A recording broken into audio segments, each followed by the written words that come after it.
Good afternoon. Hello out there in TV land. First of all, I would like to thank Lita Hayes and John King and everyone who organized this conference, the Ray Browne Conference, named after our founder, Dr. Ray Browne, and for all of you for attending this virtual presentation. Before I start with my presentation on failures of popular culture studies, I just want to say this is not normal. It is my hope that when the pandemic ends, you will not make this the new normal. Teaching should be face-to-face. Teaching can only really happen face-to-face, and conferences can only really happen face-to-face. This has been the model for literally thousands of years, and one pandemic is not going to change that. Stick to your guns on this, because the administrators are going to want to cut costs, and they're going to want to keep this. They're going to want to make it permanent, because on paper, maybe it works. But in terms of real learning experiences, I don't think it does. That said, I'm going to proceed with my virtual presentation, which is about what I think is an important topic. Popular culture studies, you might think that this is a fairly pessimistic and negative perspective to take on the subject. Maybe it is, but I would like to suggest that actually the reason why I'm taking this perspective is that this topic is too important not to take seriously and not to look at with clear eyes to the challenges we face. And that's why I'm going to talk about my own personal intellectual biography and some of the challenges that I think I was less stubborn about and more oblivious to as I pursued my own interests in Indonesian popular culture and popular culture studies more generally. But also, I think it's important to keep in mind that I was coming up in the 90s and early thousands in an environment that was more supportive of popular culture research than I think the climate is now. We are in a period of retrenchment for a number of reasons, among them the cyclical nature of academic fashions and fads. But we'll get to that. First, we have to start at the beginning. I was going to insert a playful childhood photo here, but I thought that would be a little too self-indulgent even for me. Instead, I started the presentation with graduate school. And here we have a picture of a skull from the collection of Samuel L. Morton, one of the more famous pseudoscientific racists affiliated with the University of Pennsylvania. His collection of skulls was recently, some of it was repatriated, fortunately, but it was held by the museum while I was there. The Department of Anthropology actually was housed in the Museum of Archaeology and Anthropology on Penn's campus, and you see it right there. One of the things I learned studying anthropology, I learned all four fields while I was there: archaeology, linguistic anthropology, and physical anthropology, in addition to cultural anthropology. I learned that anthropologists hate music, which is what I wanted to study. I actually had a friend who said, you know, I didn't realize you were smart for a while, because every time you opened your mouth, I figured you were talking about some ethnomusicology garbage. And I just didn't listen. I actually admired her for her honesty. She didn't mince words. One thing that you will find wherever you go is that people are going to be not interested in something you do. This is the nature of doing something interesting and multidisciplinary, is that you will find hostility from corners that you don't necessarily expect. using me as an example, if you study Indonesian popular music, you find that in anthropology they care about Indonesia, but they don't care about music, and they're very ambivalent at best about popular culture. So maybe you feel like, maybe popular culture is the antidote for that. I came to popular culture here and realized, well, they don't really care about Indonesia here. And actually, popular culture puts music kind of behind, in line, other things. So there are marginalizations and mainstreams in different fields that one has to contend with. But popular culture, with the exception of the Department of Popular Culture, despite its undeniable importance, it tends to go to the back of the line just about everywhere else. The reasons for that, I think, go very deep and need to be taken seriously. Put bluntly and succinctly, the masses, if you will, are anti-intellectual, and intellectuals are elitist. Anti-elitism is a good thing, but so is intellectualism. Popular culture studies occupies an uncomfortable netherworld, an uncomfortable space between those two positions, and is vulnerable to both sides. And one thing that I have found, having been at Bowling Green since 2003, is that that does not change. But I'm getting ahead of myself. I'm still in graduate school here, and although I encountered hostility to the idea of studying popular music, not so much Indonesia, I do eventually get to Indonesia, which brings us to the next slide. Maybe the reason I wasn't taken seriously in graduate school was because of how I looked. But when I went to Indonesia, it was so hot that I did cut my hair. And Indonesia was quite a formative experience. I had read a lot about the place, but was unprepared for what I eventually found. That's a picture of me right before I went to grad school. And this is a picture of Indonesia, I think. I would look, but my laptop is seized up. Yes. Jakarta is one of those places that people tend to avoid if they can help it. It's a large, polluted city, but as the center of Indonesian popular culture, it was where I knew I had to go.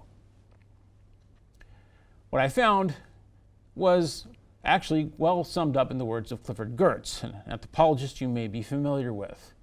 He said Jakarta was where Indonesia was supposed to be summarized, but in fact was manufactured, to paraphrase him a little bit.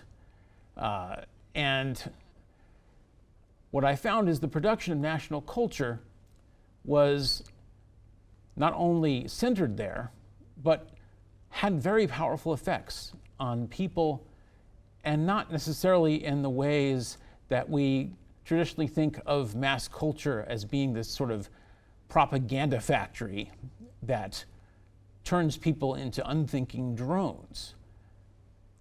I found that this was a popular culture that people really felt attached to, and in their attachment they felt attachment to an ideal nation that included them and did not necessarily coerce them into doing things that were against their interests, but in fact validated their lives and their own sense of creativity and self-expression. Now, this is not necessarily a revelation to those of us who work in popular culture, but it did go against some of the more passionate condemnations of popular culture and popular music that one still encounters in the literature. I wasn't necessarily looking for that when I went to Indonesia, but I certainly didn't encounter that. Next slide, please. I particularly found this in a style of music called dangdut, and there I am with a short haircut. videotaping a neighborhood dangdut concert. This was a style of popular music that had deep roots in the ordinary working people of Indonesia. And I learned something else when I did research there. Not only was Indonesia so different from what I had grown up with, I despaired of ever writing about it, of ever conveying how different everything, common sense, was in this context. But I realized that the research I was doing, really nobody from that country could actually do, because I was going and talking to working people, to poor people, that middle-class Indonesians themselves, people with education, people with access to higher education, by nature just avoided. That I was kind of a boundary crosser by virtue of my liminal status as an outsider. And that my perspective, it turned out, actually was kind of valuable, that Indonesians liked reading about themselves from another person, an outsider's perspective. And this was particularly brought home to me when my work was translated 4 years ago, and I went back to Indonesia to talk about my book. The book from this experience was originally published in English in 2008. In 2017, it was translated. By that point, it already had a lot of readers in Indonesia because English had become much more widespread, knowledge of reading English. But anyway, this was me long before any of that, around 2000, with a camcorder, which is what we used in the old days before we had iPhones to record events on videotape. And I used 8mm video cassettes, a primitive early digital video format. Next slide, please. So this was a shot I took at an outdoor dangdut concert. Very few researchers have gone to outdoor dangdut concerts because they're supposedly very dangerous. People do illegal gambling under the stage. There's a lot of fights because people get accidentally burned by cigarettes. But I found that this was a popular culture that really fit the definition that Ray Browne had of popular culture, that people accuse him of a kind of mysticism. He refused to put a hard and fast boundary between the everyday popular culture of the people and media culture as we understand it.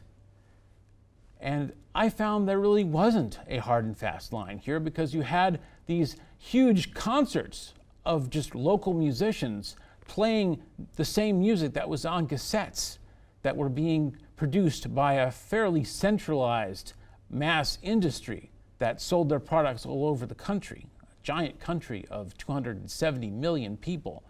And yet you had also these local ensembles throughout this vast megalopolis performing the same songs with local artists. And thousands of people would show up to these concerts, which were free. They would be sponsored by usually a rich member of the community. And people would show up in droves for them and dance. And so with that experience, I experienced a fair bit of culture shock, and then of course some reverse culture shock when I came back to America and everything reversed itself. And I started noticing how everything smelled, and I started noticing how Americans really hate other people, how often when they see a stranger they visibly recoil if they see someone they don't know, how even people in their families, how people in their lives they don't really spend much time with, and how they put their own happiness, their own careers, and their own obligations ahead of just spending time hanging out with other people in their lives, their friends. And that all the peculiarities of American culture all of a sudden sort of stand out for you when you come back. But the culture shock I experienced coming back to where I was living in New York from Indonesia was nothing compared to the experience of culture shock part 2. Next slide, please. As with Dangdut, I found that the underground scene, which was burgeoning at the time of my research, also had this kind of grassroots foundation. Gigs would attract hundreds of eager young students, mostly, and their knowledge of the underground scene as a global phenomenon really surprised me. They knew a whole lot more, even in the age before the internet, than I had expected to find. And they had cover bands and original bands playing all these new styles of music, from black metal to new school hardcore. And as far as I knew, no one had ever really documented it. Interestingly, when I came to Bowling Green, I found out that people were more interested in punk and metal than they were in Dangdut music, and my research took a different direction than I think it would have if I had gone to a standard sort of ethnomusicology program. When I went to BGSU, I experienced culture shock again.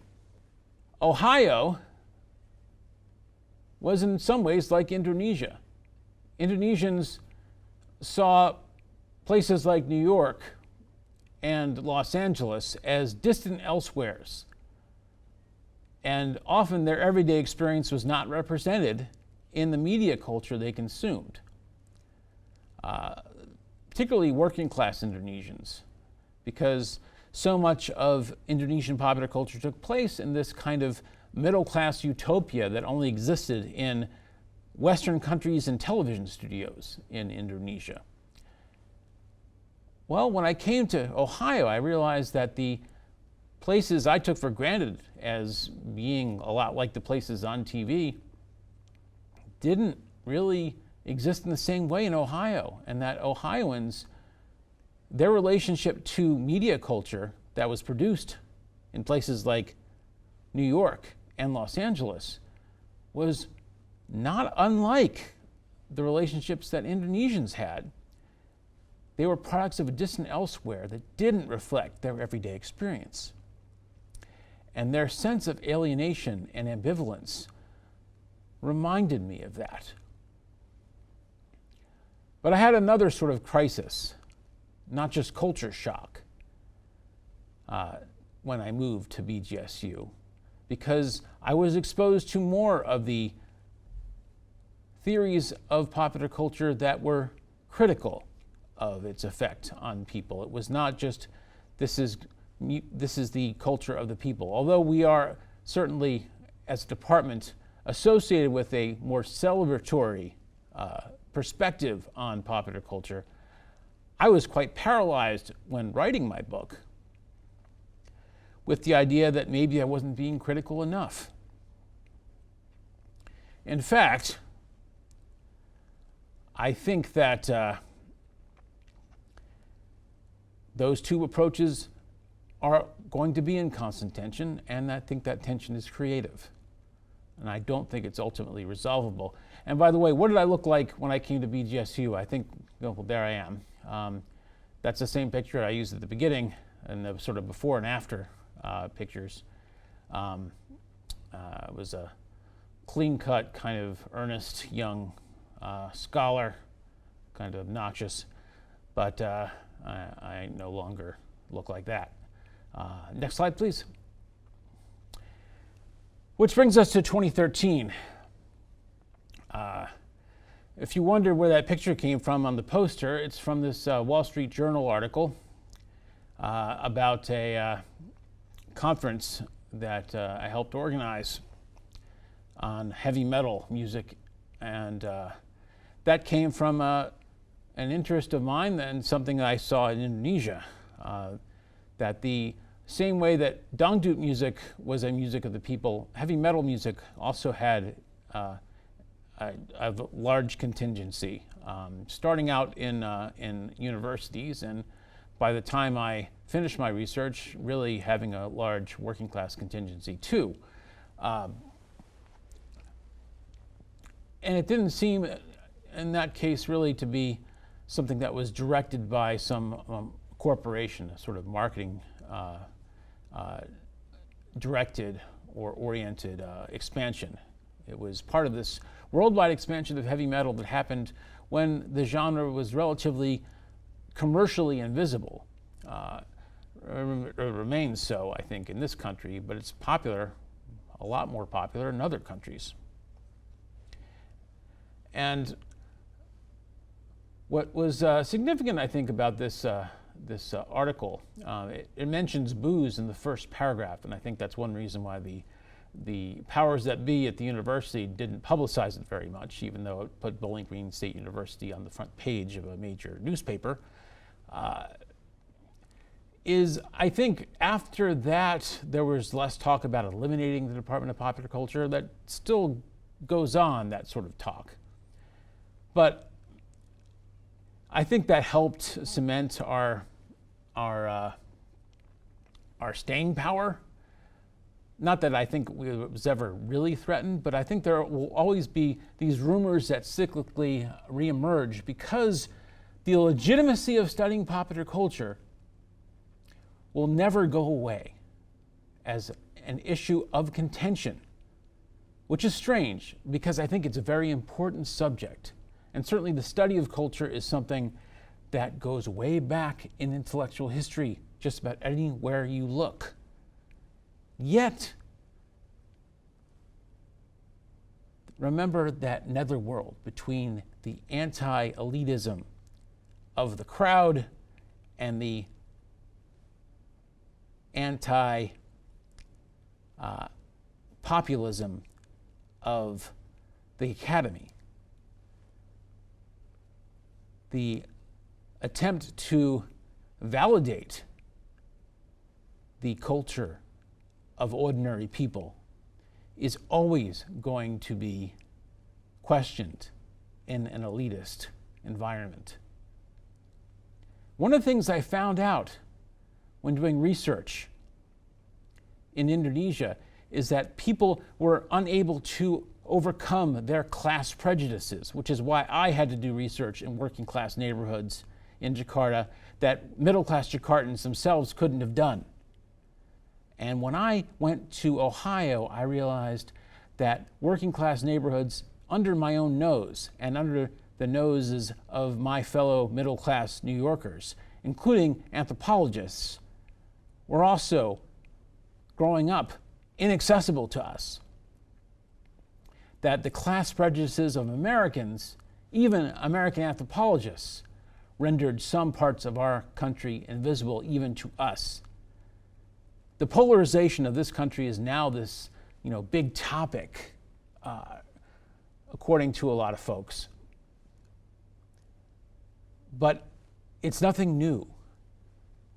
And it's the prejudices, it's the barriers erected by class position, I think, that really need to be interrogated by people who study culture.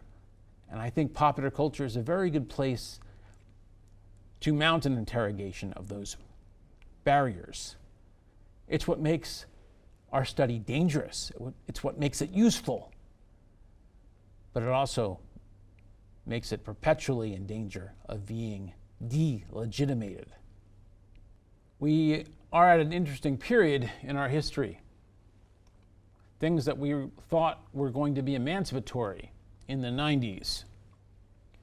The relativization of objective truth, the power of vulgarity, of crassness in the face of power. Such things have been co-opted for reactionary ends, and a number of people have found themselves at an impasse. What is the way ahead?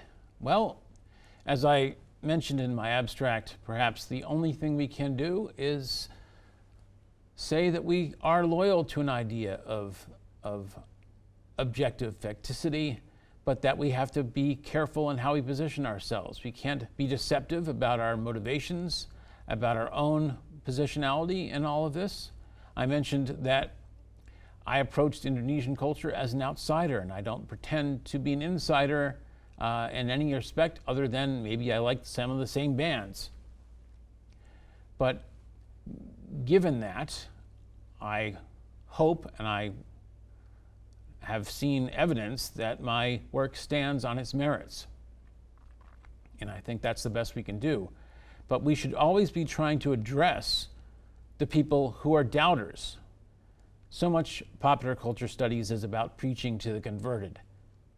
And that's the nature of any academic discipline that gets large enough that you no longer have to convince the outsiders that what you're doing is of value.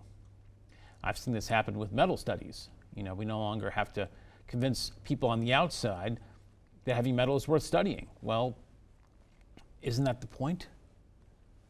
Isn't it the point that we want to convince people who don't like popular culture that popular culture is important, whether they like it or not? It's sort of like the way music genres work. The original people who innovated the genre had all kinds of influences and usually were more creative than the people who only listened to people within that genre who came 20 years later. And so the way I would end is, whether you choose to be critical or celebratory or both at different moments, always position who you are and why you're doing what you're doing. But then allow your work to stand on its own merits and make it as airtight as you can, because you are trying to reach the unconverted. You are trying to reach the other scholars who will decide whether your work stands the test of time or not. And that's pretty much all I want to say. Thank you for your attention, and enjoy the rest of the conference. I'll take some questions.